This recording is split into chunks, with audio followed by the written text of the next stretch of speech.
Mange des tomates, mon amour.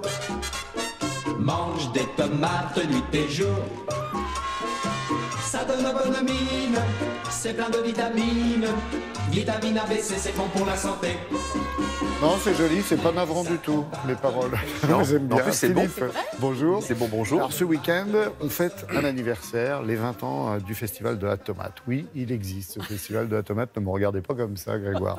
Ça se passe au château de Bourdaizières, c'est à quelques heures de Paris. C'est surtout entre Tours et Amboise. Exactement, un très joli petit château, un conservatoire uniquement consacré à la tomate, donc tapis rouge pour la tomate ce matin.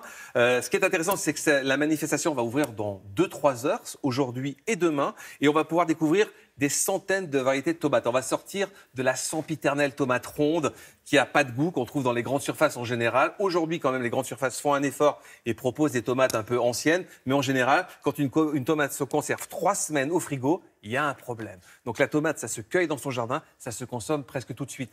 On produit en France près de 20 kilos de tomates toutes les secondes.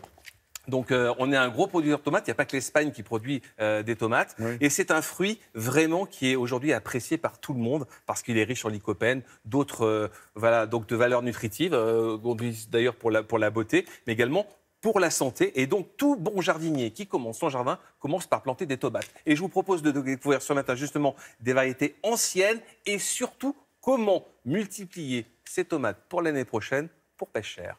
Regardez.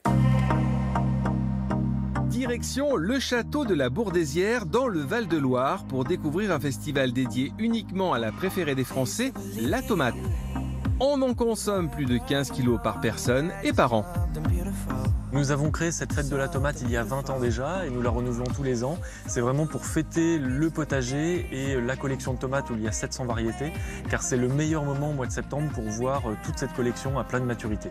Mais il n'y a pas que ça, il y a aussi beaucoup d'autres légumes, des fleurs, des plantes aromatiques et des arbres fruitiers.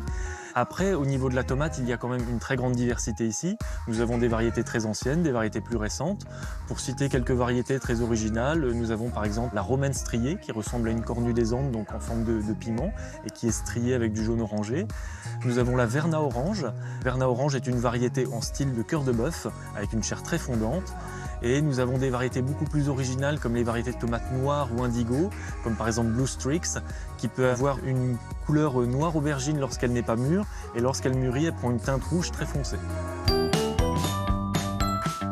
Alors pour préserver ces plants de tomates le plus longtemps possible en fin de saison dans le jardin, il faut avant tout effeuiller les plantes pour enlever toutes les parties malades, et on peut également enlever du feuillage qui peut être un peu en supplément pour provoquer une bonne aération autour des plants de tomates et pour éviter que le mildiou ne s'installe. Après, ce qu'on peut faire également pour prolonger un petit peu la maturité des fruits, notamment sur les tomates cerises, style poire jaune ou poire rouge, on peut carrément arracher un plant entier et aller le suspendre dans une serre ou dans une véranda ou un grenier. Et quand on va le suspendre comme ça par les racines, la plante tout doucement va se déshydrater en permettant le mûrissement des fruits progressivement. Acheter des plants et des graines de tomates revient cher. L'astuce, faites vous-même vos semences avec des variétés anciennes. Prenez note, voilà le secret. Il suffit de couper une tomate pour récupérer le jus et les pépins. Tout ça, on les met en macération dans un petit verre. Et au bout de quelques jours, cette macération va permettre de détruire la couche de gélatine qui se trouve autour des graines. Et une fois que c'est fait, on rince les graines dans une passoire et on les met à sécher sur une feuille de papier. Ensuite, on les range dans une enveloppe étiquetée avec le nom de la variété, l'année de récolte, et on peut les ressemer l'année suivante.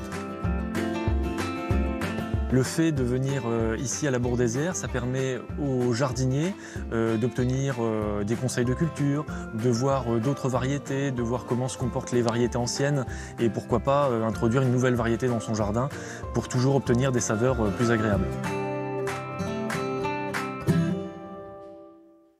Et c'était une année à tomates, là, Philippe ? C'était une année à tomates, il faisait chaud, et si on a arrosé correctement, c'était une année à tomates, et c'est là encore jusqu'aux prochaines gelées. Oui, alors qu'est-ce qu'il faut faire justement pour avoir des belles tomates toute l'année ? On enlève les feuilles près des tomates pour qu'elles rougissent le plus possible, parce que le soleil commence à diminuer.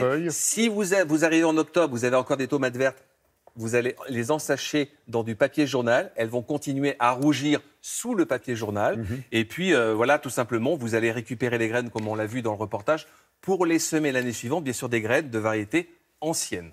Et certains prétendent que quand on met ces tomates dans un réfrigérateur, elles ont tendance à perdre leur goût. C'est vrai, ça? Il faut éviter de les mettre dans un réfrigérateur. En plus, parfois, elles éclatent. L'idée, c'est lorsqu'on prend une tomate, on la récolte, on la met dans un compotier, comme on appelle ça à l'époque, en tout cas dans une sorte de récipient, et on la consomme telle qu'elle. Elle est encore vivante, on la consomme sans la mettre au frigo, s'il vous plaît. Voilà, plein de qualité, ces tomates. Elles rougissent et elles s'éclatent. Merci beaucoup, Philippe.